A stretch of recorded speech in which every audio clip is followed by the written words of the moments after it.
5 museums that will scare you silly. Number 5. Lombroso's Museum of Criminal Anthropology.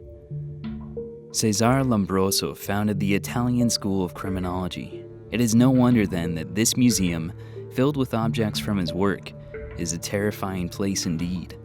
Combined with the macabre collectibles are images of crimes, weapons used to slaughter humans, and even Lombroso's own head, perfectly preserved in a bottle of formaldehyde.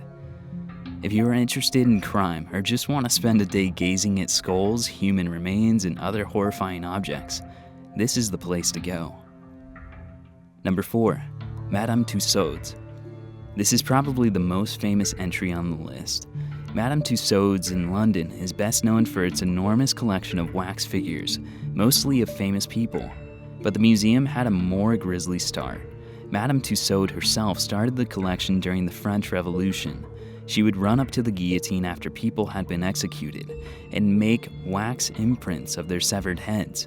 The most famous is probably that of the last king of France.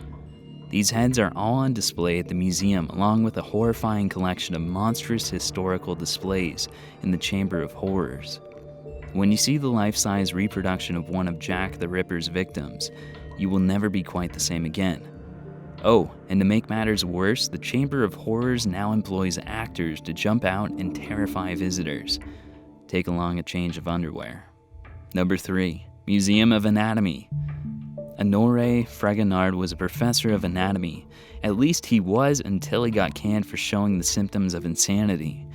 20 years later, he began the work that would be his life's crowning achievement.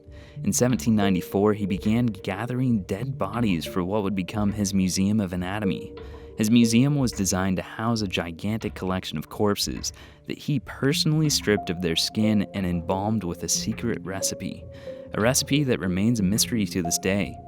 The collection contains the preserved flayed bodies of animals, children, and executed criminals, as well as a collection of skulls from asylums for the mentally disturbed. This museum in Paris is so horrifying that entry is available by appointment only. Number 2. Mutter Museum. The Mutter Museum is best known for its large collection of skulls and anatomical specimens, including a wax model of a woman with a human horn growing out of her forehead, the tallest skeleton on display in North America, a 5-foot-long human colon pictured above that contained over 40 pounds of poop, and the petrified body of the mysterious soap lady, whose entire corpse was turned into soap after she died. The museum also houses a malignant tumor removed from President Grover Cleveland's hard palate, the conjoined liver from the famous Siamese twins Chang and Eng Bunker, and a growth removed from President Abraham Lincoln's assassin, John Wilkes Booth. It may not terrify you, but I guarantee that it will end up haunting your dreams. Number 1. The Purgatory Museum. According to Catholic doctrine, a person who dies with only slight sins on their soul goes to purgatory to be cleansed by fire before floating off to heaven. At the Church of the Sacred Heart in the Prati district of Rome, there is a small museum tucked away behind a side altar. It is the Purgatory Museum.